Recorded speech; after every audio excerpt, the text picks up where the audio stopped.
Bom dia a todos e a todas. Muito obrigado aí pela presença de todos.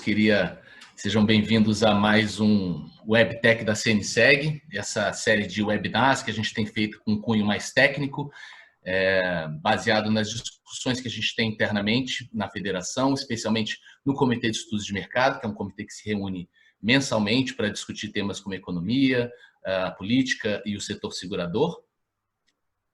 Essa edição do WebTech nós vamos falar de inflação, que é um tema que já foi a principal tema de discussão dos economistas no Brasil. Está um pouco fora do radar, mas o ponto desse webinar é justamente lembrar que ela ainda está aí, que ela ainda é importante e que a gente tem que discuti-la. Tá? Para isso, eu vou ter aqui comigo, queria agradecer, já adiantar, agradecer muito a presença do Pedro Kislanov, que é gerente do Sistema Nacional de Índices de Preço ao Consumidor, responsável pelo IPCA, lá no IBGE. Queria agradecer também Vinícius Cruz, diretor financeiro do Grupo Bradesco Seguros e presidente da Comissão de Investimento da FenaPrev. E também Thiago Godoy, head de Educação Financeira da XP Investimentos. Pessoal, muito obrigado. Eu vou começar, então, sem mais delongas, com uma breve explanação do que a gente vai tratar aqui, falar um pouco de inflação.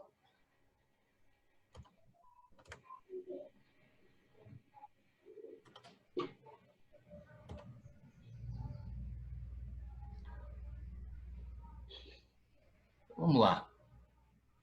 Vamos começar com... Primeiro, a definição de livro-texto de inflação. Quando a gente fala de inflação, você pegar um livro-texto de economia, e aqui a gente vai encontrar que a inflação é o aumento generalizado de preços, de bens e serviços em uma economia em determinado período de tempo. Tá? Essa é a definição de livro-texto. Mas o que quando a gente está falando desse aumento generalizado de preços de bens e serviços, a gente está falando? Realmente, quando o preço de um bem subir ou de um serviço subir é uma coisa, e a gente está falando aí de medidas, de maneiras de medir esse aumento generalizado dos preços. Tá? Uma coisa que é interessante num país com histórico inflacionário como o nosso é que a gente escuta muito essa pergunta: mas a inflação é uma coisa boa ou é ruim? A verdade é que a inflação ela não é boa nem ruim, ela é um fenômeno da economia. Né? Ela muito alta, ela distorce os preços relativos, ou seja, as pessoas perdem a noção do que é do que vale mais, o papel sinalizador dos preços, do que está sendo mais demandado e, portanto, a economia deve produzir ou importar mais, se perde, né? E isso se perde quando a inflação está muito alta, mas ela muito baixa também sinaliza que tem algum problema. Só pensar no seguinte fato, se você espera que um produto vai estar mais barato daqui a um mês, se você tem o oposto da inflação, ou seja, uma deflação, que é diferente de desinflação, que é quando a inflação diminui, a gente tem que tomar cuidado com esses termos técnicos, a gente também não é ruim, uma inflação muito baixa, baixa demais, ou então uma inflação, ou seja, uma inflação muito baixa, que não acomoda esse rearranjo de preços para que os preços possam sinalizar o que a economia está demandando mais ou demandando menos, né? Que as pessoas estão demandando mais ou menos. Mas também o que estejam de fato caindo, a ponto da gente não conseguir, de ser mais vantajoso você adiar o consumo hoje e consumir amanhã, pode gerar uma queda na atividade hoje. Porque se eu não consumir hoje, eu vou deixar para consumir amanhã, isso derruba a atividade hoje, o nível de atividade hoje. Então tem todas essas questões, tá? Que acho que são importantes. Tem inúmeras maneiras de medir inflação. Pedro vai entrar, acho que isso em maior detalhes, quando ele fizer a apresentação dele. Tá? Índice de preço, o deflator do PIB, você tem diversas maneiras. E é importante, uma das coisas mais importantes de se medir a inflação é porque geralmente na economia a gente tem as coisas determinadas em valor, né? A gente tem o valor das coisas, ou seja, preços contra quantidades. Se a gente não conhece qual o preço das coisas, como que os preços em média evoluíram, e a gente tem um valor, a gente dificilmente vai conseguir avaliar como que as quantidades evoluíram. Isso acontece com a gente, por exemplo, no mercado segurador. É uma grande dificuldade para a gente, no mercado segurador, no setor segurador, estimar volumes, né? A gente até pode deflacionar pelo IPCA, deflaciona por algum índice de preço, para você fazer, por exemplo, quanto variou a arrecadação do setor segurador em determinado período. Você pode deflacionar, por exemplo, no índice como IPCA, para ter uma noção de quanto isso variou em termos de poder de compra da moeda constante. Mas como esse índice não é específico para aquele setor, ele pode não refletir essa composição de preços e quantidades na composição desse valor, né? E no setor a gente tem, por exemplo, aí a gente tem a quantidade de número de beneficiários na saúde suplementar, a gente tem a base de dados da Autoseg para automóveis, então a gente tem ali quantos automóveis segurados e tal, mas fora isso a gente tem poucas indicações de quantidade, portanto de preço. E assim, se a gente tem um bom indicador de preço, a gente consegue estimar volumes mais adequadamente. Se, em última instância, a gente quer estimar volumes, porque os volumes que interessam, né, que são o crescimento real, que de fato refletem o nível de conforto material da sociedade, né, a quantidade das coisas que estão sendo produzidas, o produto, né? Aí vamos entrar aqui só rapidinho, um breve histórico da inflação. Esse gráfico aqui parece até que vocês estão na tela, parece até que é um erro, né? Quando a gente olha um gráfico assim, mas ele vem desde lá de 1944, esse é o GPDI, que já foi o índice oficial de inflação do país até 1986, se eu não me engano. Produzido pela FGV, uma fundação privada, calculava o índice oficial de inflação, isso já mudou, hoje em dia a gente usa o IPCA, o Pedro vai falar bastante disso também. Mas dá para ver o que foi esse período hiperinflacionário do Brasil, ali na década de 80, a inflação começa a se tornar um problema mais sério da economia ali no final dos anos 70, 80, e aí tem esses picos hiperinflacionários, e aí a gente vai dar um zoom aqui nesse trecho aqui, e a gente vê, a inflação sempre foi esse problema, ela subia, você tinha um plano para tentar conter a inflação, os preços desabavam durante o período, mas logo em seguida ela voltava, até o plano real, quando você teve uma solução definitiva para a hiperinflação, ela caiu e ficou a patamares mais civilizados, mas a inflação nem de longe deixou de ser um problema. A gente teve períodos aí, recentemente, em que a inflação chegou a 2 dígitos, que ela foi um problema significativo, né? Agora, ampliando aqui esse período, já passando para o IPCA, né, que é a medida oficial de inflação hoje e que é usada, inclusive, para a política de metas de inflação do Banco Central, né, que na determinação dos juros para controlar a inflação. Aí a gente pode ver que ela variou bastante mesmo, né, dentro daquela faixa muito menor que a comparação histórica, e ela está excepcionalmente baixa. Aqui a gente tem a projeção do Focus, é 1,66 para esse ano, na última semana, a projeção do Focus para o IPCA, a inflação está excepcionalmente baixa. E aí entra toda aquela discussão por que a inflação está excepcionalmente baixa, você tem inúmeras correntes, acho que não vale a pena entrar aqui por que a inflação está muito baixa, mas só dar uma pincelada, mas acho que vale a pena lembrar que vivemos tempos excepcionais também na economia. A inflação está baixa no mundo inteiro, os juros estão baixos no mundo inteiro, consequentemente. Tá? Você tem inúmeros fatores, alguns estudiosos apontam fatores demográficos, tecnológicos, para a inflação estar estruturalmente mais baixa no mundo inteiro, e consequentemente no Brasil. E no Brasil, adicionalmente, a gente saiu de uma crise gigantesca, né, em 2015, 2016, né, que você teve uma contração do PIB aí de cerca de 3,5% nos 2 anos, por 2 anos seguidos.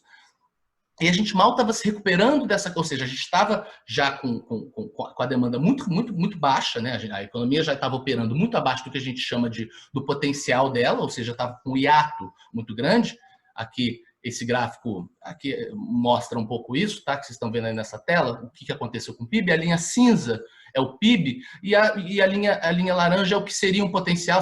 Isso é uma polêmica eterna entre os economistas, o que seria o produto potencial. Essa é uma medida bem simples. Isso aí é um filtro HP, só para ter uma ideia do que seria a tendência do PIB e de como que ele se desvia dessa tendência, né? Então, quer dizer, nós já estávamos aqui nesse período ali, 2014, 15, 16, caindo, o PIB já estava indo para baixo dessa tendência do que seria o PIB, ou seja, você já tem um hiato muito grande, uma atividade muito fraca, o que impulsionaria a inflação a estar muito baixa, né? Deixaria a inflação muito baixa. E aí você tem a pandemia, que esse último ponto é o segundo trimestre, eu fiz uma hipótese de queda de 9%, porque pelos últimos indicadores que a gente tem fechados até junho, o PIB no segundo trimestre deve contrair ao redor de 9%, tá? E é assim que a gente vai ficar. Ou seja, a gente tem aí um hiato muito grande. Então, com um hiato muito grande, ou seja, com atividade muito fraca, é natural, nem sempre é natural, você tem, às vezes, períodos em que a atividade está fraca e a inflação está alta, né? Período de estagflação, que a gente chama. Só que esse período com a inflação com uma atividade muito baixa, é natural que a gente tenha a inflação muito baixa, né? E que, por exemplo, as desvalorizações cambiais, como a gente tem visto agora, não sejam repassadas para o consumidor. Mas isso você sente em outros índices, como o IGP, né? que aí a gente vê aqui, essas são as projeções do Focus, tá, também, para o IPCA e para o IGPM, você vê como elas divergem. Isso aqui também entra numa outra discussão que é interessante. Como você tem várias maneiras de medir a inflação é diferente para determinado grupo, para determinado setor. Ela não é um fenômeno, o aumento generalizado dos preços, só que depende da maneira que você mede, para quem você mede, do período que você mede. Tá? Então, aí, por exemplo, nas projeções, a gente está caminhando para o mesmo ano em que a inflação medida pelo IPCA vai estar abaixo de 2%, tá? Mas a inflação medida pelo IGPM, que é um outro índice de preço, índice geral de preço, vai estar ali batendo nos 9%, segundo as projeções do Focus. Tá? E aí, acho que a gente entra, para finalizar aqui essa breve apresentação, como vocês viram ali, a pandemia jogou o nível de atividade muito para baixo e você tem essa grande discussão hoje no mundo que é qual vai ser o efeito líquido para a inflação da pandemia, né?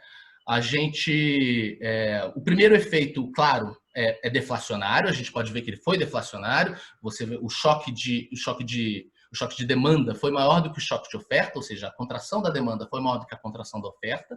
Por isso você vê os preços caindo. A gente está vendo isso acontecer.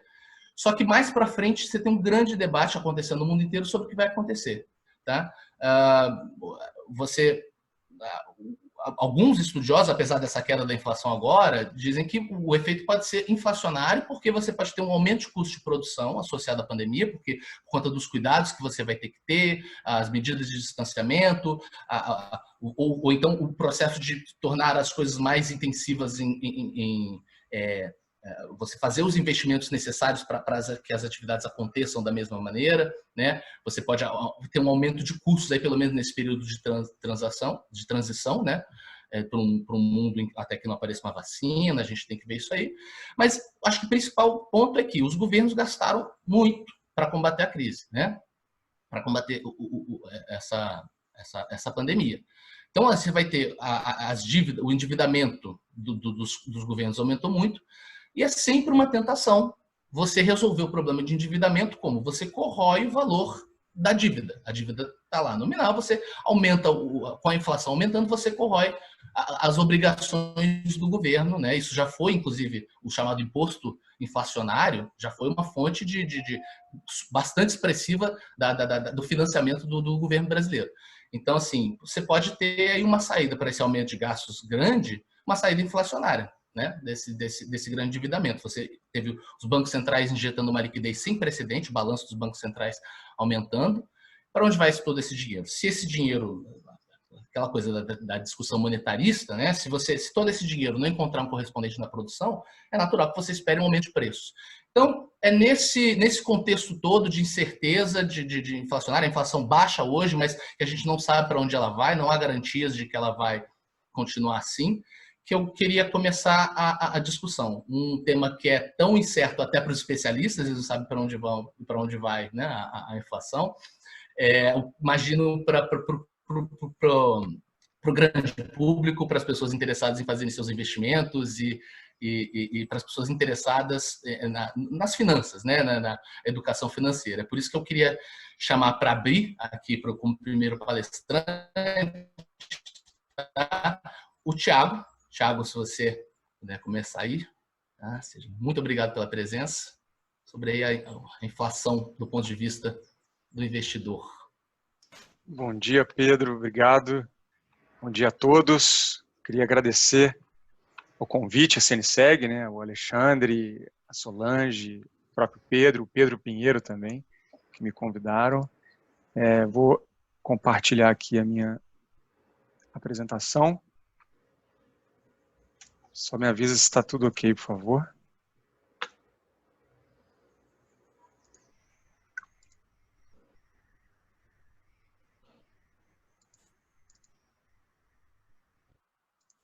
Acho que foi, né? Ótimo. Bem, eu vou falar aqui um pouco sobre, né, educação financeira pelo mundo, né? Acho que, de uma forma bem geral, como o Pedro bem colocou, a gente tem aí uma população inteira, né, que desconhece ainda os conceitos básicos de inflação. Bem, eu estou na XP, né, mais especificamente na Exped, que é a nova escola de educação financeira da XP, foi lançada há um mês. Bem, eu estou usando como base aí a pesquisa da Standard & Poor's, a Financial Literacy Around the World, que é feito em parceria com Standard & Poor's, com o DFLEC, que é o Centro de Excelência em Educação Financeira da Universidade de George Washington, e o Banco Mundial. Essa é uma pesquisa global, é uma referência aí para a educação financeira no mundo. Ela pega 150 mil pessoas em mais de 140 países. E aí o ponto importante é que ela foca em 4 grupos de conhecimento, né, básicos, que é diversificação de risco, né, a numerácia, né, conhecimento mínimo matemático, e aí juros compostos, mais especificamente, e inflação. Então, você vê dos 4 conhecimentos que são medidos aí no contexto global, com todas essas pessoas, a inflação é 25%. Né? Daí vemos já a importância de entender esse conceito. Né? Bem, e aí a gente vê, só já abrindo com um número geral, depois eu vou descer, mas a gente tem aí o conhecimento dividido entre mundo, né, aí roxo, as economias mais avançadas em azul escuro e as emergentes em laranja, né, incluindo aí o Brasil. E a gente vê que, na média, né, as economias emergentes, a gente tem apenas 40 e poucos % das pessoas os adultos, né, tendo um conhecimento mínimo, tá? Isso daí é um conhecimento bem básico sobre o conceito de inflação. Aí olhando o mapa mais geral no mundo, né, a gente vê um conhecimento muito maior, né, nos países desenvolvidos do norte do mundo, e Austrália também, mas principalmente o norte da Europa, com um conhecimento de letramento financeiro acima de 70%. Né? Ainda temos um desafio muito grande para avanço desse tema. Né? Se você for ver, a Escandinávia hoje e o norte da Europa no mundo tem algum conhecimento mais avançado nesse tema. Né? Obviamente, os níveis educacionais desses países acompanham, né? O letramento financeiro ele é um resultado do letramento geral dos países, né? Então, seria diferente. Os melhores indicadores de PISA, né, níveis educacionais da Escandinávia, obviamente acompanham junto aí o conhecimento financeiro, mas tem outras variáveis também que a gente identifica mais olhando no foco, quando a gente desce para algumas análises, que são culturais. Né? Então, por exemplo, a gente tem uma diferença gritante entre a Alemanha e a Itália, que são países muito próximos, e a Espanha, por exemplo, e Portugal com os países do norte da Europa. Isso dado muito à questão cultural também, aí a gente isola a questão financeira. Né? Então, uma questão cultural aí dos países protestantes, principalmente, diferentemente dos países católicos. Né? Mesma coisa com a América do Norte, né? Diferença muito grande entre México, Estados Unidos e Canadá. África, né, um nível de conhecimento muito baixo, bem ruim. O Brasil, chegando então aí, nós temos, na América Latina ainda, nós somos um pouco melhor do que os nossos vizinhos, né, América do Sul, mas ainda assim nós temos apenas 1/3 dos adultos brasileiros que conhecem um mínimo mesmo de conceito de inflação. Tá? Então, aí esse gráfico compara as economias desenvolvidas com as em desenvolvimento. Nós estamos ali na média, mas uma média ainda muito ruim, né, de menos de 40% das pessoas, dos adultos conhecendo os conceitos de educação financeira básica. Né. Aí uma comparação entre GDP, né, per capita. Nós temos aí as economias mais ricas um nível de letramento muito melhor do que a outra metade pobre do planeta. E aí, especificamente em inflação, tá interessante esse dado. Nós temos países, por mais que a educação financeira seja ruim, em geral, o fato do país ter tido um recente histórico de inflação contribui muito para o conhecimento da população sobre a inflação. A Argentina, aí, por exemplo, olhando aqui para nós da América do Sul, tem comparativamente com o seu nível de conhecimento financeiro, letramento financeiro básico, ela tem um alto conhecimento da inflação porque viveu de forma mais recente, viveu na pele, né, digamos assim, a inflação. Temos um desafio muito grande ainda também com a questão do gênero, né, principalmente nas economias em desenvolvimento. As mulheres no Brasil sabem menos do que os homens sobre todos os conceitos de educação financeira básicos. Temos também um ciclo aí de vida e conhecimento que, quanto mais a pessoa vai ficando mais velha, né, quanto maior for a idade, menos ela também conhece, né, isso se reflete tanto nas economias desenvolvidas quanto nas emergentes, né, e na média do mundo, né, a pessoa lá a partir dos 35 anos, chegando aos 65, ela vai decrescendo o seu conhecimento em letramento financeiro. Isso também é medido pelo próprio nível médio de conhecimento da população em tudo, né, em educação. A população tem ficado melhor educada com o passar do tempo. Então, os nossos jovens hoje são mais educados do que os nossos idosos, né. E aí, assim, né, olhando o contexto global, algumas conclusões, olhando para depois um debate, a gente conversar sobre isso. A gente tem aí ainda um problema gravíssimo em relação ao conhecimento básico, né? Isso, né, não trouxe aqui como dado, mas isso se reflete basicamente, né, em várias questões, desde saúde, né, financeira, obviamente, né, reflete os indicadores de saúde financeira da população global, e que se reflete em questões de saúde emocional, saúde física, né? Então, a educação financeira ela não só está conversando com o universo das finanças, mas sim com toda a vida, né, do cidadão, né, que reflete de uma forma holística. Então, acho que é um assunto muito forte, né, muito importante.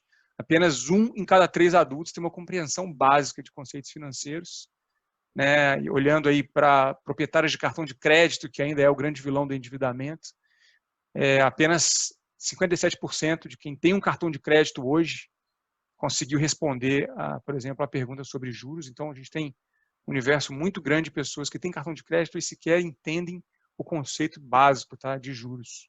O que são juros? São os juros, né?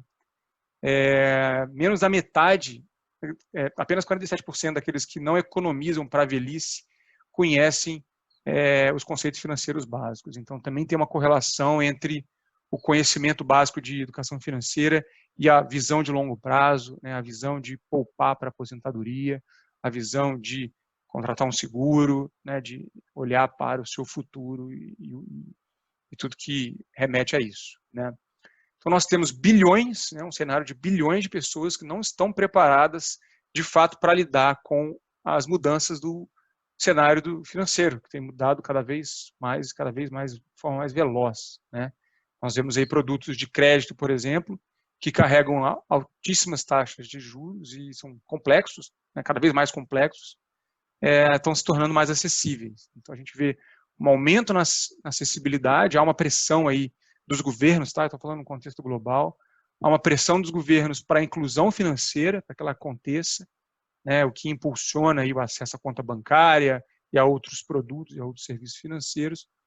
Só que a gente tem cada vez menos pessoas com habilidades financeiras necessárias para lidar com tudo isso, né, o que pode acarretar em dívidas e vários problemas da falta de letramento financeiro. Então, esse aumento aí, né, da complexidade do mercado financeiro, o aumento da inclusão das pessoas ao mercado financeiro, que é muito positiva, ela tem que ser acompanhada, né, de um processo de educação financeira também, né. Isso, obviamente, olhando os dados aí que a gente tem, isso é especialmente verdade para mulheres de baixa renda e com menor educação, como uma forma geral, porque, obviamente, sofrem dessa baixa alfabetização financeira e são alvos de programas para expansão da inclusão financeira. Então, é muito crítico que a gente trate muito bem esse público para que ele possa ter uma inclusão adequada, né? E aí, olhando para formuladores de políticas, né, considerar isso, são insights, tá, desse relatório do Standard & Poor's, olhando aí para que os formadores de política possam considerar o treinamento da população em alfabetização financeira, né, e principalmente para esses grupos que eu falei, que são vulneráveis. Então, assim, olhando, coloquei aqui um panorama da educação financeira num contexto global, mas levantando aí a pauta, porque o assunto inflação, né, e a gente está aqui, claro, falando para um público que conhece, né, e tem muito mais condições do que a grande parte da população de entender dos índices, de toda a questão que remete a mais análise aí macroeconômica da inflação, mas o próprio conceito mínimo que o dinheiro perde valor no tempo, né, que a gente tem que proteger o nosso dinheiro, a gente tem que proteger nossos investimentos, que a gente tem que realmente olhar para a inflação como, né, algo importante, ele tem que ser debatido cada vez mais na nossa sociedade para que todos possam, né, compartilhar e participar dessa discussão. Então, vou encerrar por aqui a minha apresentação. Obrigado, Thiago. Obrigado. Eu acho que é muito interessante ver que justamente talvez nos países onde isso é mais importante, esse conhecimento é mais importante, porque você tem uma inflação mais alta e você teria uma corrosão dos investimentos e das coisas, né, mais alta pela inflação, é onde tem um conhecimento menor. Claro, como você bem colocou, associado à educação de uma maneira geral, mas de qualquer maneira, né, enfim, é interessante constatar isso, né? Sim. Tem. Bom, eu vou então chamar agora o Pedro Kislanov para dar um ponto de vista do produtor do dado, né? Que a gente está aqui falando da inflação. Vamos ouvir alguém que está ali do lado de lá da produção dos dados. Pedro, por favor. Primeiramente, Pedro, queria agradecer o convite da CNSEG, tá? E particularmente a você. Dizer que é um prazer estar aqui com vocês para debater esse tema tão importante, né, que é a inflação, e como o Thiago colocou muito bem, que infelizmente é muito desconhecido, né, por grande parte da população, não só no Brasil, mas também em muitos outros países, tá? E como você colocou muito bem, eu vou colocar aqui o ponto de vista do produtor de índices de preços, né, e vou tentar colocar da forma mais didática possível. Então, compartilhar minha apresentação aqui primeiro.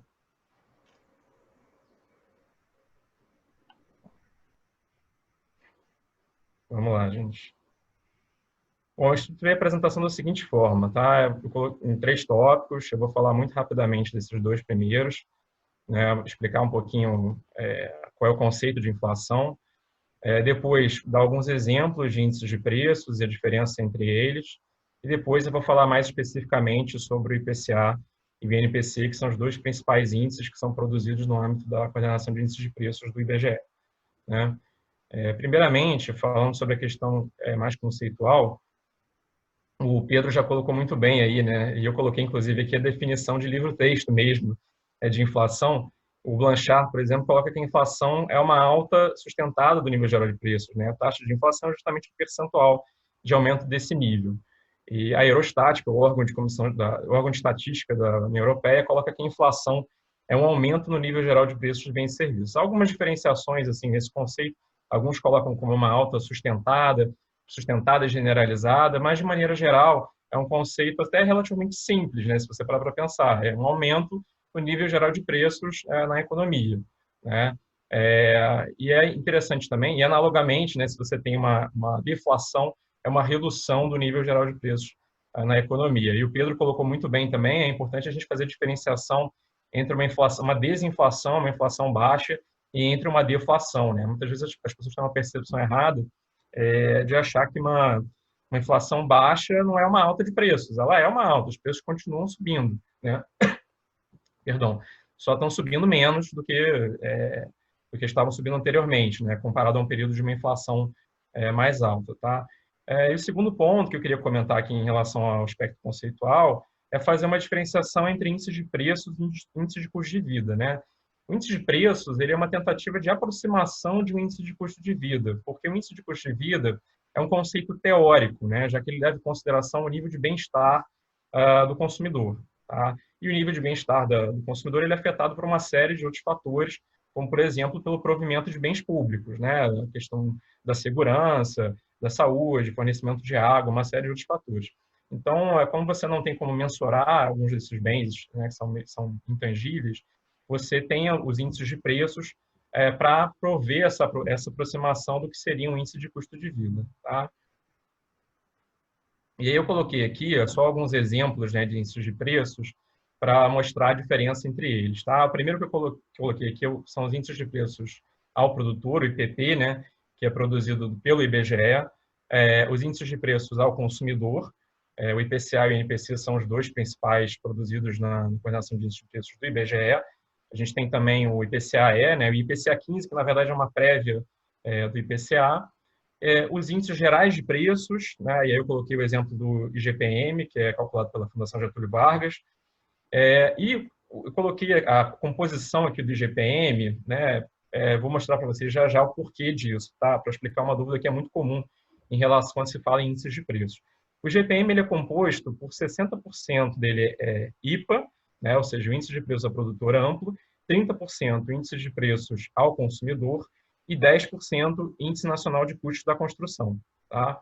Por que eu estou colocando isso aqui? Porque se vocês olharem o IGPM, 30% dele só é a parte de índice de preços ao consumidor, né, que é análogo ao índice de preço ao consumidor calculado pelo IBGE. Tá? Então, eu coloquei aqui no gráfico o seguinte, né, a variação em 12 meses do IGPM, do IPCA e do NPC. Então, primeiro você tem aí o IPCA, que está na casa de 2,30, mais ou menos, 2,31 nos últimos 12 meses. Depois você tem aqui o IGPM, né, que já está aí na faixa de 9,30, mais ou menos, 9,27. E dentro do IGPM você tem o IPC, né, que é justamente a parte de índices de preço ao consumidor do que compõe o IGPM, né, que está na casa de 2,09. Então, você vê que os dois estão muito próximos, né, o IPCA e o IPC, que faz parte dessa composição do IGP.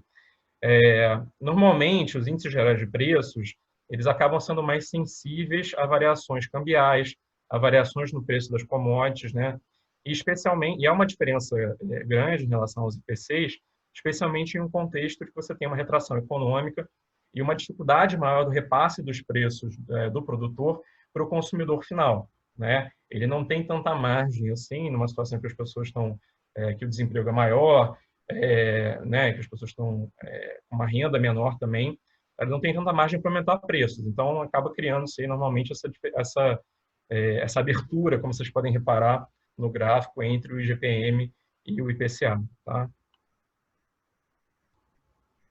Bom, eu coloquei agora para explicar mais ou menos como é que funciona o IPCA e o INPC. Tá? Bom, primeira coisa o que são o IPCA e o INPC? Eles são índices de preços ao consumidor que compõem aí o Sistema Nacional de Índices de Preços ao Consumidor, tá? Do IBGE. Qual é o objetivo do SNPC? É acompanhar justamente a variação de preços de um conjunto de bens e serviços que são consumidos pelas famílias de acordo com a sua faixa de renda, né? Então, o IPCA, a gente pega um espectro bem mais amplo de famílias que ganham de 1 a 40 salários mínimos, e no NPC ele é considerado um indicador da inflação de baixa renda, né, de uma renda menor, pega famílias que ganham de 1 a 5 salários mínimos. Tá? A gente pesquisa preços em 16 áreas do Brasil, que são essas áreas que estão marcadas em azul escuro no mapa, tá? Sendo 10 regiões metropolitanas, como Rio, São Paulo, Minas, e 6 municípios da capital. Tá? É o caso, por exemplo, de Rio Branco, no Acre, São Luís do Maranhão e Aracaju, no Sergipe. E essas três áreas, aliás, são justamente as últimas que foram incorporadas aí no SNPC em maio de 2018. Tá? E a gente está sempre buscando a ampliação da abrangência do índice. Como é que funciona o sistema de classificação do SNPC? A gente tem, em primeiro lugar, hierarquicamente acima, né, os grupos, e aí são 9 grupos de produtos e serviços, eu vou dizer para vocês já quais são eles. Abaixo dos grupos, um subgrupo, nesse caso eu coloquei o exemplo, né, da alimentação no domicílio, você tem alimentação no domicílio e fora do domicílio. A parte, os itens, né, cereais, leguminosas e oleaginosas, você tem também carnes, frutas e diversos outros itens. E aí dentro dos itens, a gente tem o nível mais desagregado, para o qual a gente obtém pesos, a partir das pesquisas orçamentos familiares, que são os subitens, né? E aí o exemplo que eu coloquei é o do arroz. Então, esse é o nível mais desagregado. Na estrutura atual, a gente tem 377 subitens no IPCA, tá? Essa estrutura foi implementada em janeiro de 2020. Agora, eu acho que um dos pontos mais importantes aqui, que é o seguinte, né? Muita gente tem dúvida de quais são os produtos e serviços que efetivamente são pesquisados, né, no âmbito do IPCA, tá? Então, como é que a gente chega nesses itens que compõem o IPCA? Bom, periodicamente a gente tem uma pesquisa de orçamentos familiares, a POF, que vai avaliar toda a estrutura de consumo de gastos de rendimentos das famílias, tá? E aí, com as despesas apuradas na POF, a gente calcula, a gente verifica, né, quanto da despesa com aquele item representa em relação à despesa geral, e aí é um critério técnico, que se ele tiver mais de 0,07% da despesa total, ele entra automaticamente na conta. Se ele tiver entre 0,01% e entre 0,07% for necessário para compor 70% das despesas do item do qual ele faz parte, então ele também vai entrar na conta. Então vamos supor, por exemplo, que dentro de cereais, leguminosas, oleaginosas, eu tenho arroz, né? E as pessoas gastam mais de 0,07% da despesa delas com arroz. Então, o arroz entrou automaticamente. Agora, ele é só 60% das despesas de cereais, leguminosas e oleaginosas. Então, a gente vai precisar pegar o próximo, que tem ali entre 0,01% e 0,07%, por exemplo, feijão, e vai incorporar até chegar aos 70%. Tá? Então, é assim que é montada a cesta, é assim que a gente chega nessa quantidade de 377 subitens. Tá? E aí tem dois, particularmente, que interessam mais aí ao mercado de seguros, que são justamente o seguro voluntário de veículo e o plano de saúde. Tá? A gente também usa os rendimentos derivados da POF para montar os pesos, para calcular os pesos regionais, né, no caso do IPCA, e para o caso do INPC, o ponderador é a população residente urbana. Tá?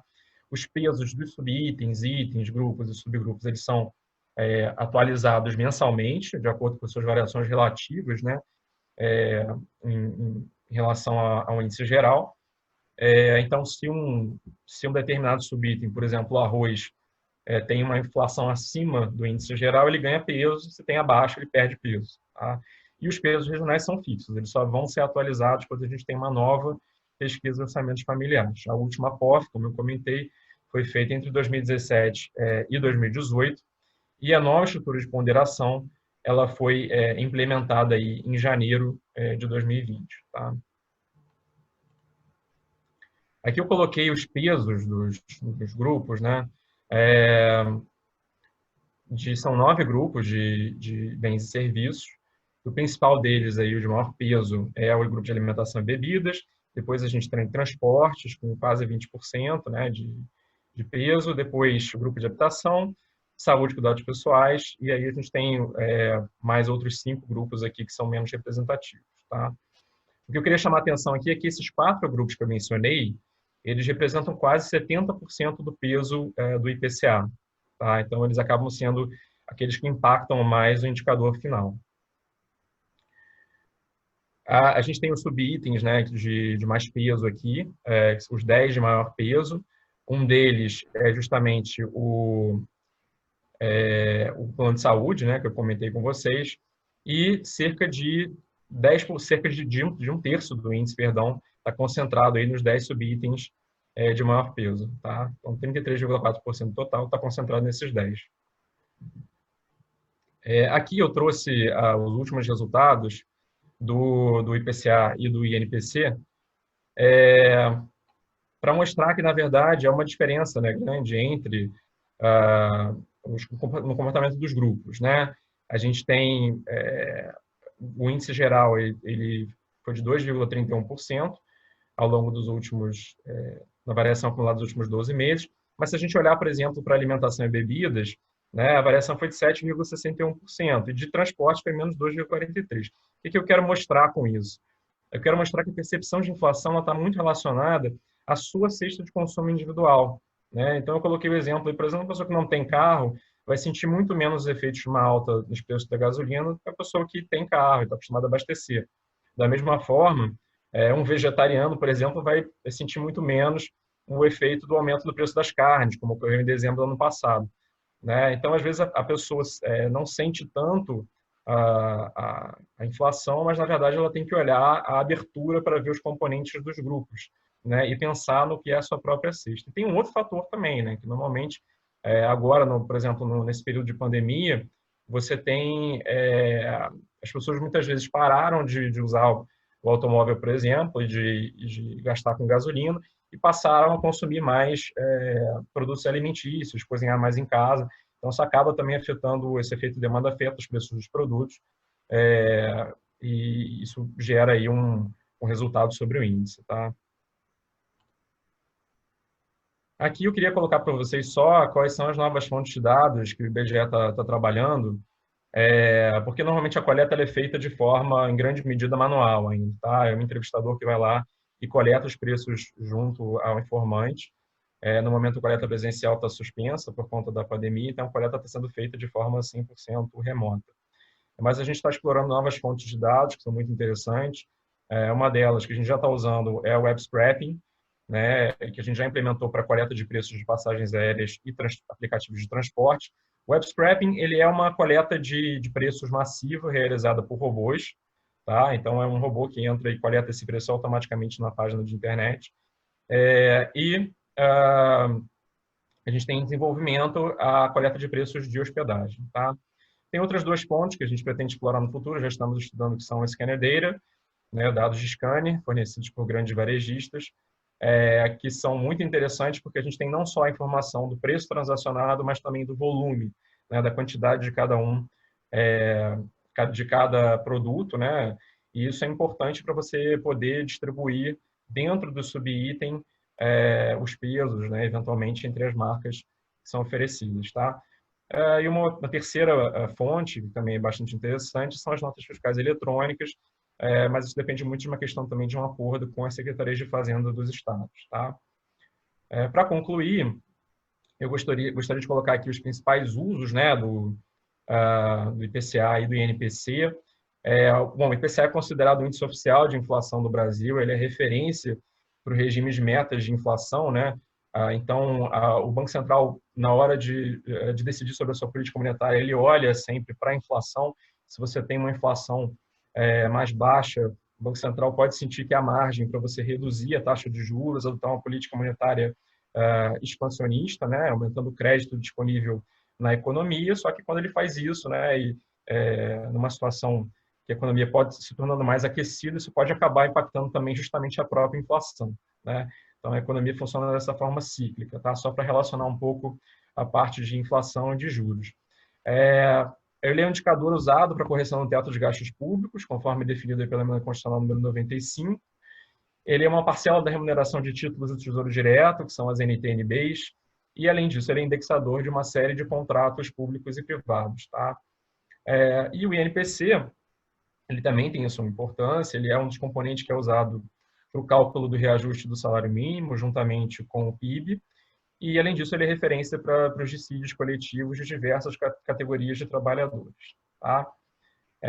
Então, era basicamente isso que eu tinha para falar. Eu queria só ressaltar que o IBGE está, como eu busquei mostrar para vocês, né, na questão das novas fontes de dados, buscando se modernizar, está alinhado às melhores práticas internacionais dos órgãos de estatística do mundo inteiro, de forma que a gente consiga refletir aí, bem a realidade brasileira diante da relevância desse tema, não só no âmbito econômico, mas também para a sociedade como um todo. Tá bom? Obrigado. E vou passar a bola aí de novo para o Pedro. Deixa eu tirar. Obrigado, Pedro. Muitíssimo obrigado pela apresentação. Muito boa. É interessante ver aqui como essa sopa de letrinhas, né, tem um poder grande na nossa vida, especialmente essa última parte, como ela afeta tudo ali, né? Desde as coisas mais que chegam tão diretamente relacionadas à nossa vida ali, a vida da população, como a indexação dos salários, até o teto de gastos, que é algo que parece distante para a maioria da população, mas que afeta diretamente também todos nós. Tá? Como terceiro palestrante, eu queria chamar aqui o Vinícius. Vinícius vai abordar um pouco mais a visão institucional, do investidor institucional, aí, um cara do nosso setor, como é que ele pode falar um pouquinho dessa questão de como os índices e a inflação afetam aí essas decisões dentro do nosso setor. Vinícius, por favor. Muito obrigado, Pedro. Obrigado pelo convite, obrigado, CNSEG. Bom dia aos demais colegas que estão aqui discutindo esse tema tão importante para o nosso dia a dia.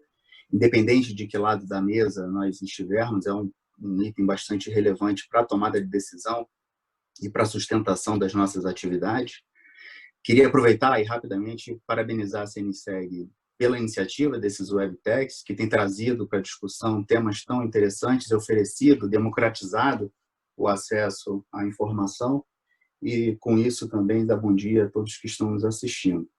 Eu vou trazer um pouco aqui a perspectiva da gestão das seguradoras e da tomada de decisão de investimento, que precisa, de fato, observar os efeitos da inflação na dinâmica de preços dos seus negócios, né? E já confirmando aquilo que você falou no início do nosso encontro, da dificuldade de nós termos aqui uma medida de inflação do setor, uma vez que nós temos uma série de variáveis que determinam a evolução dos nossos preços ao longo dos exercícios, né? Nós temos uma combinação de frequência e severidade que, no final do dia, vai definir de maneira distinta para cada uma das entidades do mercado as suas alterações de preços. É certo dizer que, em alguns grupos de contas, a gente tem bastante maior relação aos índices de preço, o que permite para as administrações tomarem as suas decisões de investimento.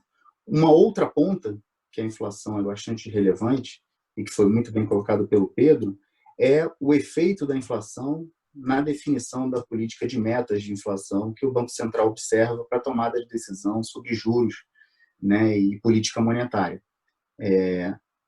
Todos sabemos aqui, pelo menos todos do setor, sabemos da importância do resultado financeiro no lucro, no resultado das operações de seguros, né? Se nós temos, de um lado, a operação, o resultado técnico, sinistro contra prêmio, nós temos, fruto do resultado da aplicação financeira das reservas técnicas das seguradoras, o resultado financeiro como uma porção muito relevante para a formação de resultado das seguradoras. E essas reservas técnicas, obviamente, estão aplicadas, em sua grande maioria, em títulos públicos, que, por vezes, são pós-fixados para passivos muito curtos, para dar vazão à liquidez necessária dos nossos contratos, mas grande parte dela pré-fixado ou, eventualmente, indexado à inflação, como é o caso da NTN-B. Então, todos esses elementos, todas essas medidas vão influenciar diretamente os balanços das seguradoras.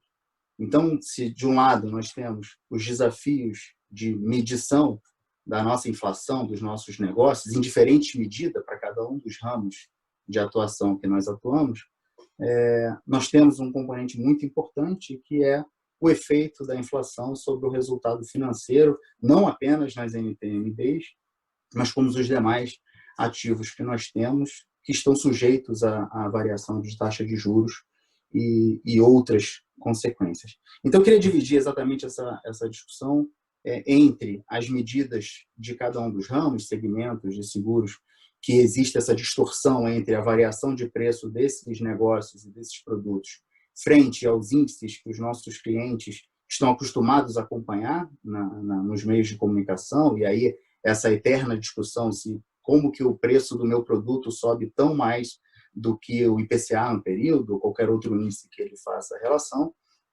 e, por outro lado, a consequência disso para o resultado financeiro das nossas operações, das empresas em geral do setor.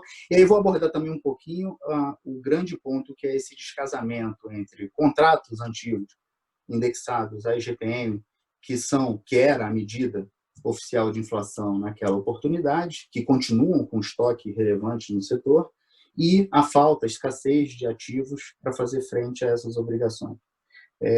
Do lado do segmento de danos, e eu vou me ater no automóvel, que talvez seja um dos mais relevantes em termos de volume para o nosso setor, a gente tem um componente de medida de variação que varia do custo da mão de obra do reparo do automóvel para perda parcial, que pode ter alguma semelhança com a medida de PCA, uma vez que os funcionários das oficinas têm os seus reajustes baseados em convenção coletiva, qualquer outra medida de reajuste. Então, o IPCA pode ser uma medida muito próxima que ajuda a atenuar diferenças entre essas medidas de preço. Entretanto, os preços de peças possuem outras variáveis e, dependendo do tipo de veículo, tipo de operação, o câmbio tem um fator importante nesses elementos, que levam a uma distorção também do lado do preço de peças.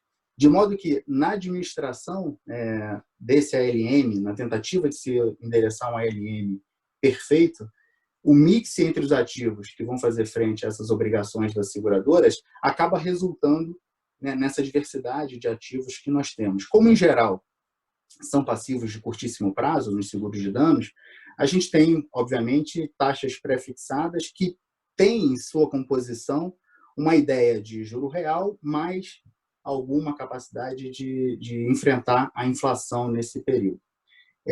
Um detalhe importante aqui, que a gente tem uma mudança muito grande nessa perspectiva, quando a gente sai de um ambiente de juro alto, onde você tinha um resultado num curtíssimo prazo quase que garantido pela taxa de juros de curtíssimo prazo bastante alta, e um ambiente que nós temos agora, onde no curtíssimo prazo, como bem colocado pelo Pedro, é um ambiente de juro muito baixo, inflação muito baixa, que, entretanto, tem desafios para se pensar no aspecto fiscal, em outros aspectos e outros desafios, uma curva de juros para frente que pode ter aqui alguma surpresa relacionada à IPCA. Quer dizer, a depender do caminho que nós escolhermos para a saída da crise, o nível de inflação e, eventualmente, até a nossa capacidade operacional como economia, como um todo, como um sistema, o quanto que isso pode impactar a inflação para frente.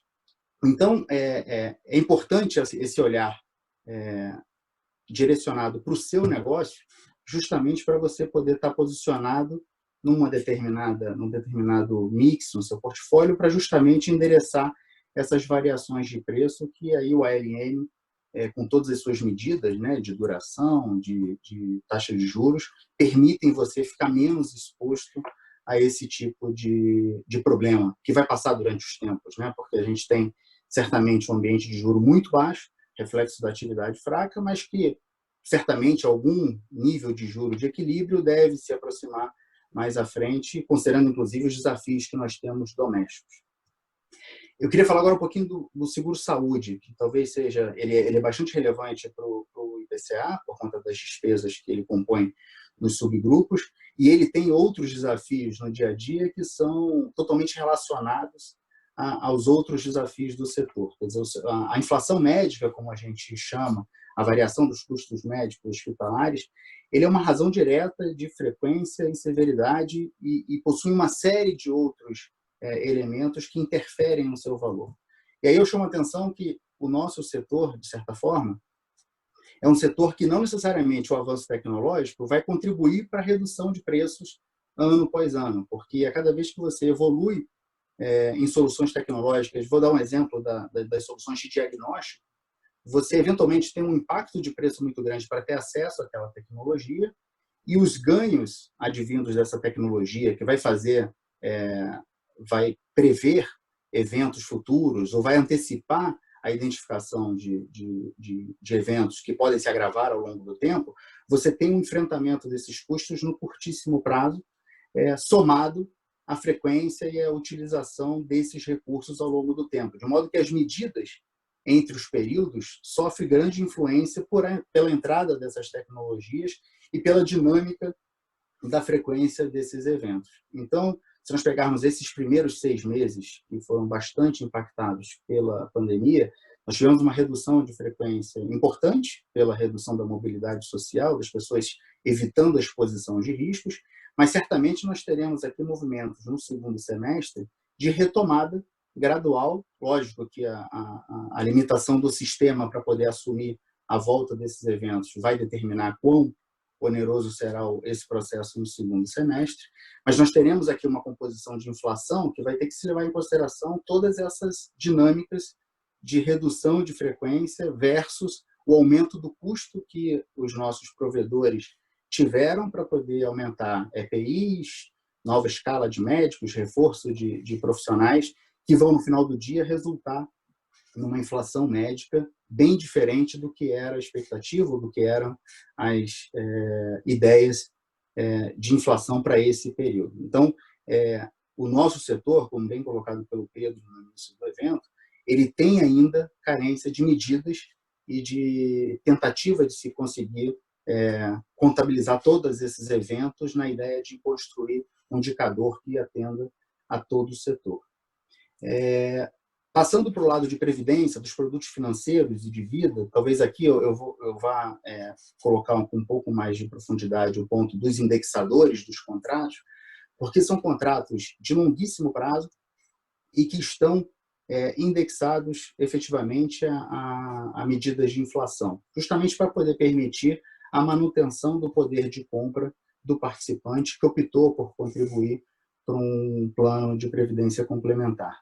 Nós podia separar, de uma maneira para simplificar a conversa, nós podemos separar algumas safras de produtos, que são os produtos chamados tradicionais antes dos PGBLs e VGBLs, que são os produtos mais populares atualmente, e nós temos a safra dos produtos de PGBL e VGBL. Nos produtos comercializados, desde 80 até meados de 90, nós tínhamos o IGPM como indexador oficial desses produtos. À medida que os participantes, ao optarem por entrar em período de renda, de recebimento de benefício, teriam as suas aposentadorias atualizadas pelo IGPM.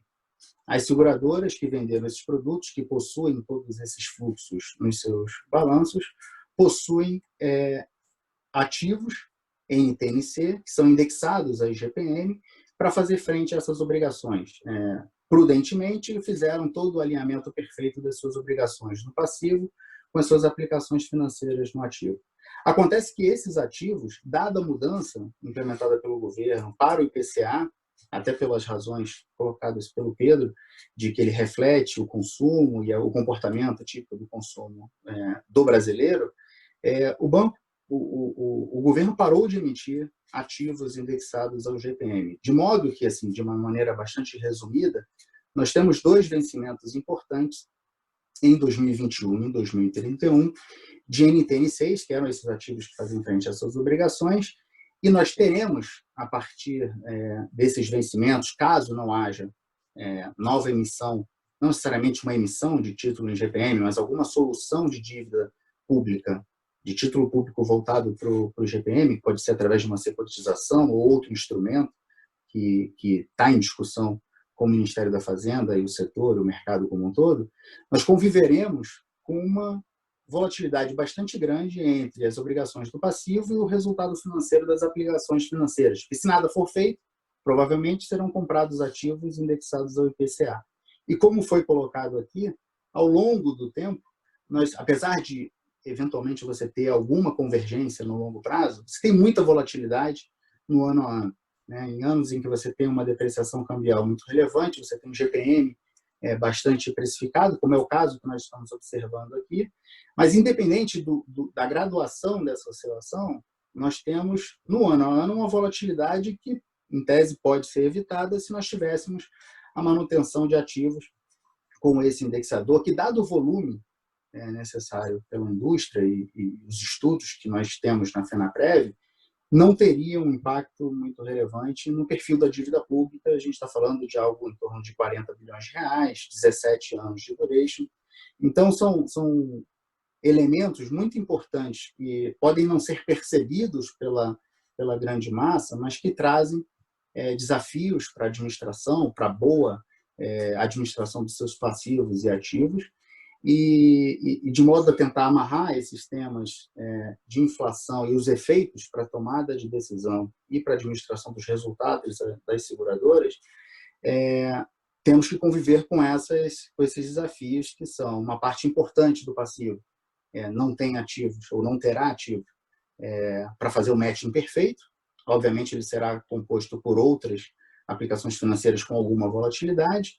E outro desafio é como monitorar ou prever ou fazer os estudos necessários para poder tomar decisão de investimento, especialmente em momentos em que a gente tem uma inflação baixa, que vai te obrigar a um carrego baixo nas posições de NTNB, ou de um eventual alongamento para tentar capturar um prêmio sobre essa curva. Quer dizer, esse eventual alongamento, como a própria inclinação da curva dos títulos pré-fixados apontam, ele traz algumas incertezas de como será a inflação para frente, né? Se a gente comparar a NTN-B com a curva do DI, nós temos aqui uma inflação implícita ali que aponta um pouco maior do que a gente tem observado, obviamente com a retomada, PIB e outras implicações.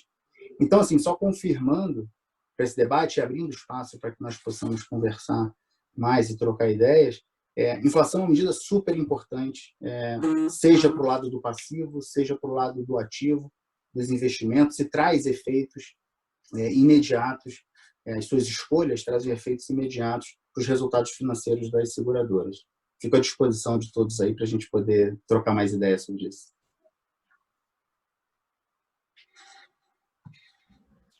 Obrigado, Vinícius. Ótima exposição, muito importante. Muito obrigado. Acho que, principalmente a parte final aí que você destacou, da questão você falou aí que as expectativas de inflação embutidas aí nas curvas, elas já estão um pouco mais altas, né? Inclusive, já vou adiantando aqui, a gente está com diversas perguntas, a minha ideia aqui é fazer aqui conversar aqui um pouco com vocês, baseado nessas perguntas. Tem uma aqui que está perguntando, inclusive, qual a expectativa do painel para a inflação aqui para frente, né? Acho que já vamos começar aqui dizendo que, assim, a gente mostrei aquele gráfico lá no começo, mostrando que a expectativa para o IPCA é baixa, para o IGPM é um pouco mais alta por conta do câmbio, mas vamos falar aqui então só de inflação para o consumidor mesmo, né? Para o IPCA ali está baixa, mas quando você pega a inflação implícita na diferença entre os juros, entre os títulos da dívida pública pré-fixados e os que são atrelados à inflação, você consegue aí ver quanto que está se estimando que vai ser a inflação aí. Você tem uma inflação já consideravelmente mais alta, está aumentando, né? E claramente mais alta do que a meta de inflação para os próximos anos. Acho que é interessante notar isso. Então, assim, se a gente espera que a saída dessa crise, dessa atual crise, vai ser inflacionária, vai ser desinflacionária, não sei. Nos Estados Unidos também as medidas de inflação também estão todas em alta. Essas dos juros implícitos na curva de juros também estão em alta. Então, a verdade é assim, você pega ativos reais como o ouro, que está acontecendo hoje com o preço do ouro, é uma amostra de que as pessoas estão buscando alguma proteção, sim, aí, buscando ativos reais. Então, se vai acontecer ou não vai acontecer, acho que ninguém pode dizer, mas o que dá para dizer é que o mercado está buscando proteção contra a inflação no futuro, sim. Então, a resposta da crise, tanto em termos fiscais, né, do aumento do gasto, quanto aí de uma possível... Aí tem toda a discussão, aqui tem até uma pergunta aqui falando qual a opinião do painel sobre a proposta de imprimir dinheiro, né? Imprimir dinheiro, ou seja, aumentar, a gente está falando, é o modo popular de dizer, de o Banco Central aumentar a base monetária, né? Eu acho que, seja como for a saída para a crise, eu acho que o que está se precificando aí para frente é alguma inflação, mas para frente sim, não é um cenário totalmente desinflacionário, tá? Queria começar aqui com uma pergunta, pessoal, que aqui já teve algumas pessoas perguntaram aqui a influência do reajuste do seguro saúde, dos planos de saúde com a inflação. O Vinícius abordou aí também os custos, né, na saúde, da saúde suplementar. E aí eu queria botar essa bola aí para você e para o Pedro, tá? Pedro, no IPCA, a gente sabe quais são os itens que estão ali do setor segurador que estão no IPCA. Você pode falar um pouco disso para a gente, qual a influência disso, como que isso está ali reajustado, e aí como que isso se reflete na realidade, e aí eu gostaria que o Vinícius falasse um pouquinho também. Tá bom, Pedro, beleza. Bom, são basicamente 2 itens que a gente pega na parte de seguros. Um deles é o seguro voluntário de veículo, e aí a gente pega um perfil médio, né, de um consumidor médio, com base nos dados que a SUSEP fornece, ou seja, considerando a marca, o modelo do veículo, qual é a cobertura, né, o valor da cobertura, qual é a idade do condutor, se ele é usado só para locomoção casa-trabalho, enfim, todos os fatores que podem afetar o preço aí do prêmio pago vão entrar aí na prática no produto, né, na descrição do produto. E aí a gente faz esse levantamento, né, junto às corretoras de seguros, mês a mês. Ele é captado uma vez por mês E normalmente ele entra no IPCA 15, tá? E depois ele é replicado para o IPCA 30. Então, por exemplo, agora em agosto a gente vai soltar o dado do IPCA 15 de seguro de veículo. Esse dado ele foi coletado entre 15 de julho, né, mais ou menos, 15 de julho e 15 de agosto. Ele vai entrar agora no IPCA 15 de agosto, vai ser o mesmo dado do IPCA fechado do mês de agosto, tá? Só para explicar mais ou menos. E o outro é o plano de saúde, né? O plano de saúde, da mesma forma, ele entra no 15 e no 30. E no caso do plano de saúde, o que a gente faz, de grosso modo, tá?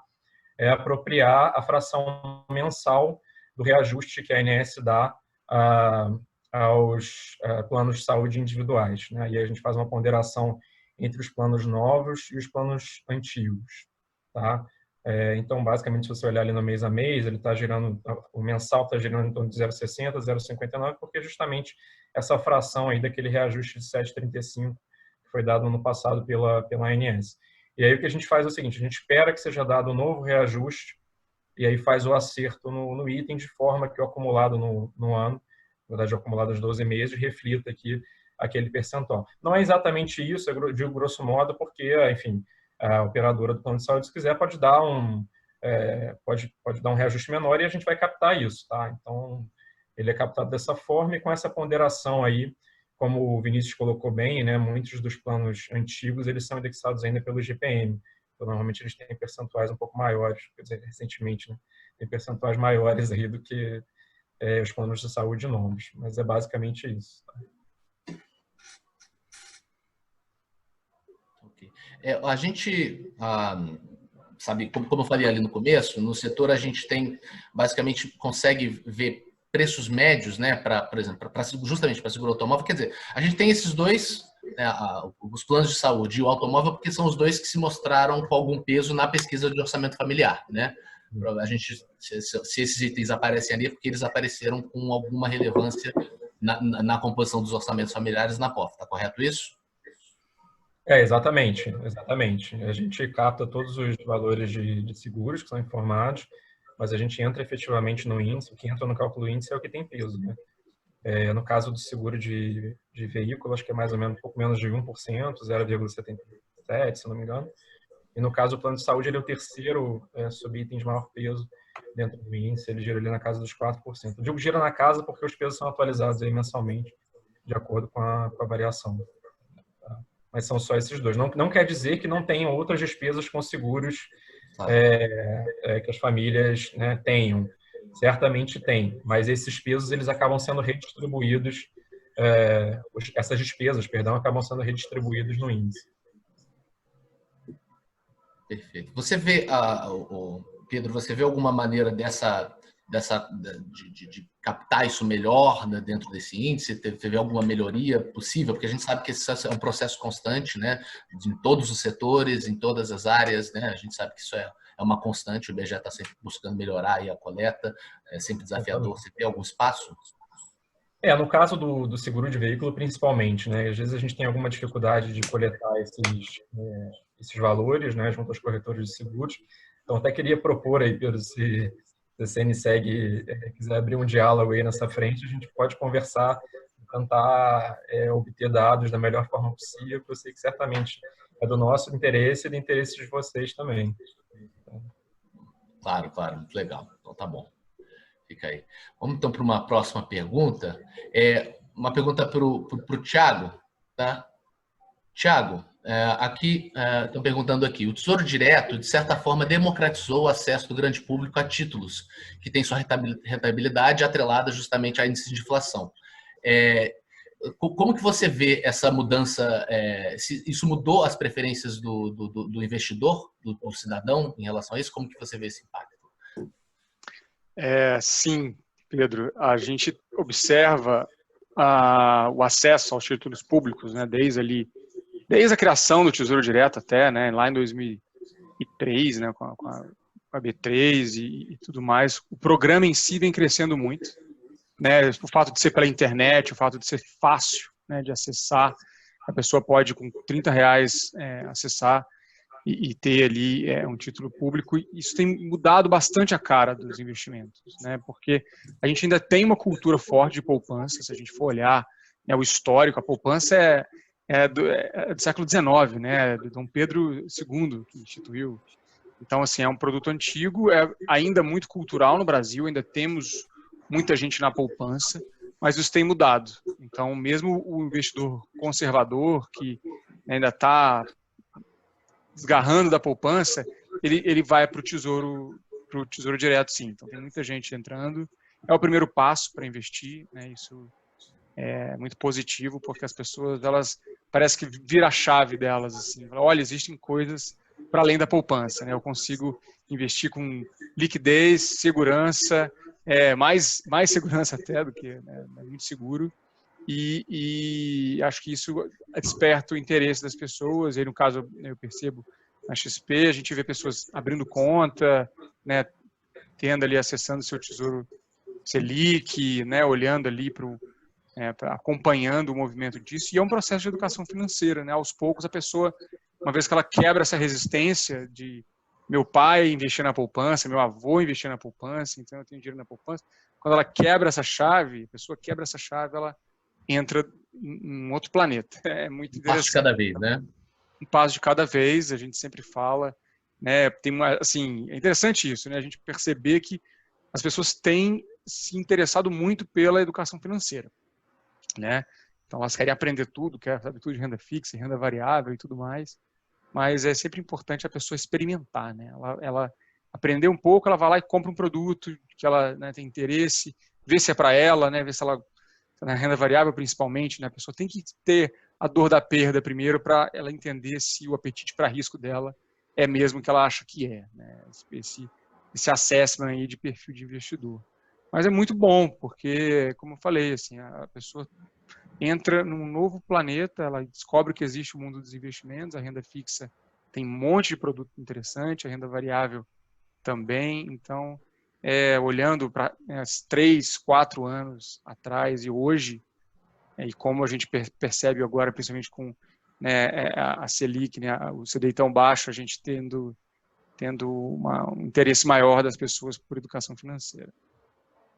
Interessante. Acho que tem até uma pergunta aqui falando justamente qual era a sua visão, para você estar aqui, sobre a captação líquida da poupança. Tá alta mesmo com os juros baixos? Aqui acho que você acabou já respondendo, né? Acho que é cultural, é uma quebra de cultura que a gente, aos poucos, não tem muito jeito. Qualquer mudança cultural, ela toma tempo. As pessoas têm, né? Eu lembro do meu avô, assim, ele não tinha nada no banco, ele não tinha nem dinheiro no banco, ele tinha medo de banco. Ele pegava o dinheirinho dele, comprava um terreno, alguma coisa assim, né? Ele tinha que ver. Então, claro, né? Eu estou olhando um exemplo mais antigo, mas reflete no comportamento da população. As pessoas têm medo, ainda tem, né, um desconhecimento muito grande do mercado financeiro. Quando elas... A poupança sempre foi, a gente tem uma tendência a resistir, né, ao status quo, à mudança de comportamento. Mas, assim, mesmo ainda com a poupança sendo de longe o produto mais acessado, a gente já está vendo um risquinho na curva aí de mudança. Uhum. Eu acho que, mais recentemente, você teve uma captação bem forte na poupança. Agora, associado, acho que talvez você... é um pouco mais de intuição minha, talvez você possa ter mais algum insight disso. Acho que teve muito associado à questão do auxílio agora. O auxílio foi, para algumas parcelas da população, né, o valor de R$600, em alguns casos R$1.200, é um dinheiro grande, muita gente recebe pela Caixa, tem conta poupança. Eu acho que pode ter sido, essas estatísticas podem ter sido muito afetadas por conta do auxílio, né, o auxílio emergencial, não? Sim, teve uma entrada de recursos muito volumosa, né, por conta do auxílio, e certamente as pessoas vão para o mais fácil, para o mais imediato, né, que é a poupança. Então isso, eu não sei exatamente a correlação exatamente direta disso, mas faz correlação, sim. Tá, eu acredito que sim. Então, Vinícius, tem uma pergunta aqui, que ficando um pouco nessa seara aí de alocação dos recursos que as pessoas fazem. Aqui tem uma pergunta para você. A queda da inflação veio acompanhada de uma queda na taxa básica de juros, como aí a gente já enfatizou aí como resposta, dada a política monetária, guiada pela inflação, né, no sistema de metas. Na queda básica, caiu a taxa básica de juros acompanhando essa queda da inflação para o consumidor. Com uma rentabilidade menor, os clientes de produtos como PGBL e VGBL para manter a rentabilidade, as empresas vão ter que correr mais risco, né, para manter a rentabilidade desses produtos. Como você tem observado a migração para produtos com maior participação de, por exemplo, ações no portfólio? Como tem sido isso?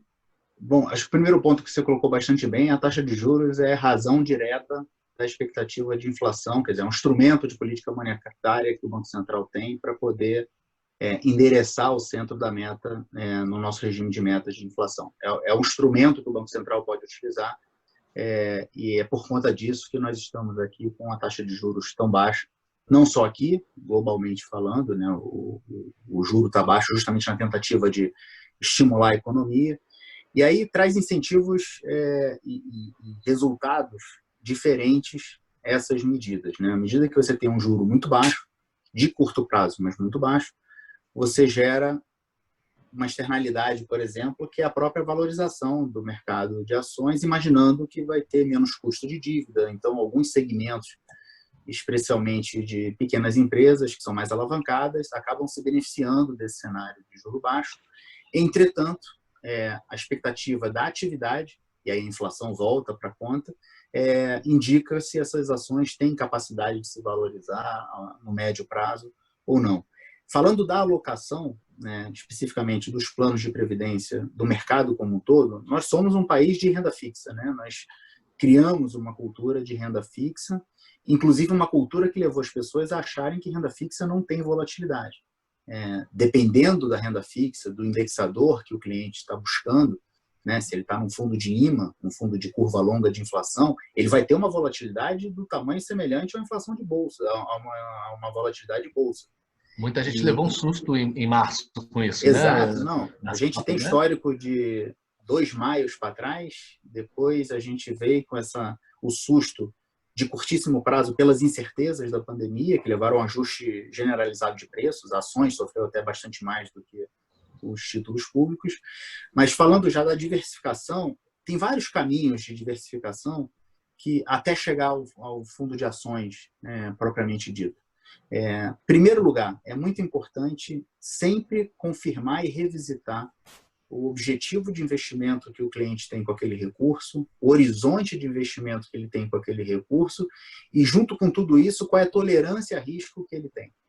Se ele é um cliente que tem baixa tolerância a risco, ele tem que buscar outros caminhos para poder aplicar e acumular recursos, né, e ter o rendimento coerente com esse apetite a risco. Os fundos multimercados, que têm muito mais instrumentos para poder lidar com essas incertezas diárias e os dados, a quantidade de dados que a gente recebe hoje para fazer a gestão e a tomada de decisão de investimento, os fundos multimercado permitem que você não fique 100% numa renda fixa de baixa volatilidade, muito menos você precise ir para um fundo que está restrito ao mercado de ações e aos preços dos papéis. Lembrando que a gente tem uma bolsa muito pouco líquida, com poucas companhias, né? Então, diferente de outros mercados, a gente também tem esses desafios. Então, acho que endereçando essa resposta, a diversificação é um caminho, eu diria que é o caminho para você poder fazer isso de maneira organizada. Não precisa ser todo o seu recurso. Historicamente, as pessoas têm um produto de previdência e, portanto, todos os seus recursos estão expostos àquela mesma volatilidade, àquele mesmo efeito. Ele pode distribuir os produtos de previdência, todas as companhias do sistema possuem várias soluções de previdência, justamente para os clientes dividirem os seus recursos para os seus momentos de vida e as suas ambições, para poder acessar outras classes de ativos, por vezes, por exemplo, como eu disse, indexação à inflação para garantir o poder de compra no futuro, obviamente sujeito à marcação ao mercado, à volatilidade no dia a dia, mas se é um recurso de longo prazo, essa volatilidade não deveria assustar os nossos participantes. Eles deveriam se acostumar a entender que há alguma volatilidade no meio do caminho, mas para poder ganhar da taxa livre de risco, da taxa de curtíssimo prazo, é necessário passar um pouco de risco e se ele tiver tempo e apetite, tolerância a risco, isso não deveria ser um problema. Legal. Assim, aproveitando essa pergunta e também juntando o Thiago também, queria falar com vocês dois. Em março, a gente teve aí as pessoas levaram um susto quando começou a pandemia, no começo da pandemia, né, justamente com a questão das cotas dos fundos, da coisa, por conta dessa ideia que as pessoas têm de que se é renda fixa não tem volatilidade, mas por conta, a gente sabe, por conta da parcela pré-fixada, a gente sabe que tem.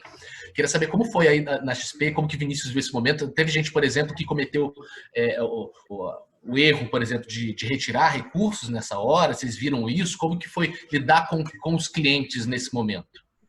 Que a gente viveu recentemente por conta da pandemia. Assim, eu não lido diretamente com o cliente, mas eu sei do pessoal, né, falando assim, o que aconteceu é que pela primeira vez a gente teve uma migração de pessoas, né, e a gente está falando de renda fixa, mas renda variável também, entrou muita gente na bolsa, né, também esses últimos 12 meses, e muita gente saiu da poupança e foi para um investimento de renda fixa, né, pela primeira vez. E a gente percebeu que muita gente nunca tinha sofrido nenhum baque ali, né? Pela primeira vez, as pessoas lidaram com a variabilidade. Então, muita gente, né, correu, vendeu, se precipitou, mas teve um trabalho aí, né, de também educacional, né, de mostrar para as pessoas que é assim que funciona e que existe uma curva de tempo aí, né, que a gente fala de médio e longo prazo, né? Essa é a questão cultural também que a gente tem que vencer, que as pessoas costumam enxergar ali no momento do erro, da queda, né? Então, teve um interessante mostrar que, né, se você olhar a bolsa, se você olhar a renda variável, a própria renda fixa, o tempo vai trabalhar a seu favor. Então, mas para muita gente foi realmente muito complicado e pessoas venderam, né? Acabaram provavelmente se arrependendo depois. Exatamente, Pedro. Como aconteceu, e aí não foi só com pessoa física, não. As grandes empresas, a gente não tinha nenhum evento precedente que pudesse trazer algum tipo de referência. E quando, lá em 14 de março, nós tivemos decretada a pandemia, o pronunciamento do Trump, foi um efeito muito rápido, assim, foi muito rápido em pouquíssimos dias, nunca antes visto, muito pior do que a crise de 2008. Então teve, de fato, esse ajuste. Quem teve paciência para entender, e aí está conectado com seu horizonte de investimentos, o objetivo do recurso, e esperou, e como sempre a história mostra, né, conseguiu ter uma recuperação bastante rápida, não ainda nos níveis pré-crise, nem poderia ser. Nós temos uma crise muito importante que vai reprecificar todos os ativos, mas aconteceu de fato isso. Por outro lado, só para tentar olhar pelo lado bom, tivemos o ingresso de muita gente também que aproveitou preços que antes eram inimagináveis, né? A bolsa chegando a 50, 60 mil pontos permitiu um upside para essas pessoas que antes seria muito menos provável. Então, se nós olharmos um dado que eu vi hoje pela manhã, temos 2.800.000, mais ou menos, de CPFs na bolsa. Eu não estou falando de cotista de fundo, estou falando do brasileiro que está operando o seu recurso com todos esses instrumentos de comunicação, com o próprio trabalho que a CNSEG faz aqui de dar mais informação. As pessoas têm mais instrumentos para tomada de decisão, a tecnologia ajudou muito. Então, acho que isso é um caminho sem volta. Olhar a inflação e o quanto você vai ganhar acima da inflação, só para conectar com a nossa conversa aqui, é justamente tomar uma decisão para você preservar o seu poder de compra e tentar continuar com uma acumulação que faça sentido, porque não adianta você acumular rendendo menos do que a inflação. Eu acho que é um pouco do que a gente quer passar para as pessoas, a importância de se medir a inflação e tentar conferir um ganho incremental em relação a esse índice de preço. A noção do que é real, rentabilidade real, Exatamente. Salário real, né? A noção do que é real, né? Que acho que é muito importante, que para isso a gente precisa dos preços. A gente então está chegando aí ao final, chegando aqui nos minutos finais. Eu queria convidar vocês para algumas considerações finais aí, rapidinho, se cada um puder falar aí. Quem quiser, Pedro, se quiser começar, você que está aí, mudou um pouquinho mais de tempo.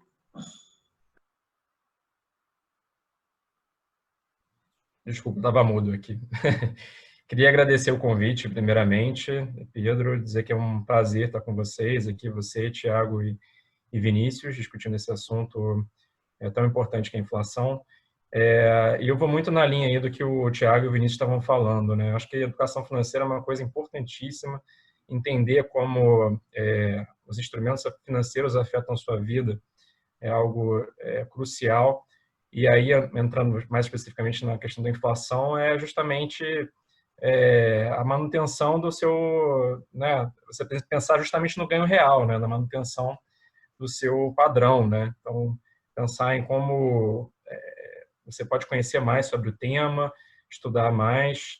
E acho que o meu objetivo aqui, como na perspectiva do produtor de índices de preços, foi um pouco nesse sentido, né? Tentar abrir a composição do IPCA e não ver só aquele dado lá no final, entender melhor o que está por trás disso. Eu acho que isso é muito importante. O que o Thiago e o Vinícius falaram também da questão da tecnologia, né? É fundamental. Hoje a gente tem canais no YouTube, mídias sociais, no Instagram, que ajudam muitíssimo a conhecer melhor. Então, eu recomendo a todo mundo que invista nisso, que em educação financeira, que corra atrás para entender cada vez mais quais são os produtos nos quais vocês estão investindo, né? E o que você tem de expectativa de retorno, estudar a questão de risco, se você é mais seu perfil, né? Se você é mais propenso, mais avesso ao risco. Isso tudo é muito importante, é uma coisa muito individual, mas hoje em dia tem muito material no mercado em relação a isso. E eu espero ter contribuído com vocês aqui com a CNSEG, com quem está nos assistindo, de forma produtiva nesse debate. Tá bom? Obrigado mais uma vez.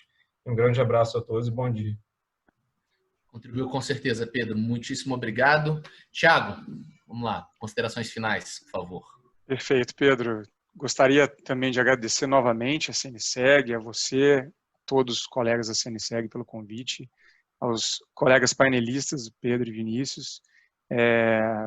Muito bom participar dessa conversa aqui. Acho que muito do que a gente falou aqui, né? Vinícius falou agora no final uma coisa muito importante. A gente tem que levar assim o processo de conhecimento da população do que é o real, né? Do que é o ganho real, e a inflação está no meio disso tudo. Assim, a gente tem hoje uma oportunidade. Infelizmente, a gente está vivendo um momento muito complicado, né? Mas a gente tem sim hoje uma oportunidade. A gente percebe as pessoas olhando para a educação financeira com mais cuidado do que anteriormente, né? Muitas pessoas não têm reserva de emergência e infelizmente ficaram, né, mais vulneráveis agora nesse momento. Muita gente perdendo renda, muita gente, né, perdendo emprego e tudo mais.